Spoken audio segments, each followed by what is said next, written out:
की पुस्तक में जब हम देखते हैं, बाइबल कहती है अय्यूब एक व्यक्ति था जो परमेश्वर को मानता था। लिखा वो परमेश्वर का भय मानता और बुराई से दूर रहता था। अय्यूब 1 उसकी 1 से 22 आयत आप घर जाके पढ़ेंगे और कुछ आयतों को मैं यहां पे पढ़ूंगा। बाइबल कहती है वो बहुत अमीर इंसान था।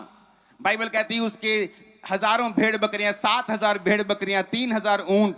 उस समय में ऊंट होते थे, बैल होते थे, गधियां होती थी, यही ट्रांसपोर्ट होती थी, यही अमीरी का जरिया होता था। जमीनें थी उसके पास और लिखा इतनी संपत्ति थी कि पूर्वी देशों के लोगों में वो सबसे बड़ा था, सबसे बड़ा था और सबसे अमीर था। लेकिन भाई आज अगर किसी अमीर व्यक्ति को आप देखते हो, आपको लगता है कि इसने गलत तरीके के साथ पैसा कमाया है। लेकिन बाइबल कहती है वो परमेश्वर का भय मानता था और बुराई से दूर रहता था। अगर आप अय्यूब के लास्ट बाब को, अध्याय को पढ़े, 42 आयत की लास्ट 3 आयतों को पढ़े, तो आपको यह मालूम होता है कि अय्यूब जो था वो इस दुनिया में 140 साल तक जीवित रहा।